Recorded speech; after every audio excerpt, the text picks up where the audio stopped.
Ibu absen ya. Iya, Siska, Nur, hadir. Ulin, Hadir. Rina, Hadir. Ceril, Kesya, Hadir. hadir semua ya.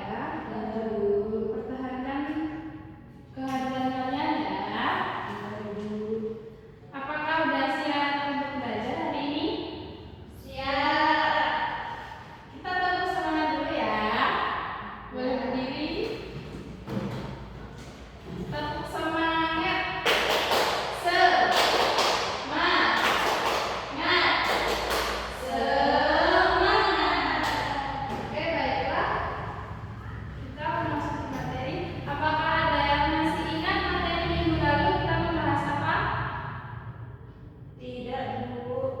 Baik, materi minggu lalu kita membahas tentang makhluk hidup. Ada yang tahu ciri-cirinya? Ada yang masih ingat? Enggak, Bu. Hidup, Bu, makhluknya. Iya, ciri-ciri makhluk hidup itu bernapas, bergerak, berkembang biak, dan tumbuh kembang. Selanjutnya kita akan membahas materi tentang tumbuhan sumber kehidupan di bumi. Tujuan pembelajaran kita pada pagi hari ini yang pertama yaitu dapat menyebutkan bagian-bagian tumbuhan. Yang kedua, dapat menjelaskan fungsi setiap bagian tumbuhan. Yang ketiga, dapat menjelaskan proses fotosintesis. Yang keempat, dapat menjelaskan cara perkembangbiakan tumbuhan. Dan yang terakhir, dapat menunjukkan sikap peduli terhadap tumbuhan dan lingkungan. Ada yang tahu apa itu tumbuhan? Enggak, Bu. Baik, tumbuhan adalah makhluk hidup yang dapat membuat makanan sendiri melalui proses fotosintesis.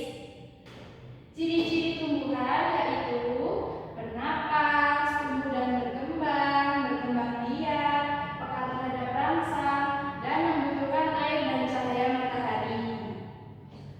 Lalu, bagian-bagian tumbuhan itu dibagi menjadi 6. Ada akar, ada batang, ada daun, ada bunga, ada buah, dan ada biji. Lalu fungsi akar yang pertama yaitu dapat menyerap air dan zat hara dari tanah. Yang kedua, menopang tumbuhan agar tidak mudah roboh. Yang ketiga, menyimpan cadangan makanan pada tumbuhan tertentu.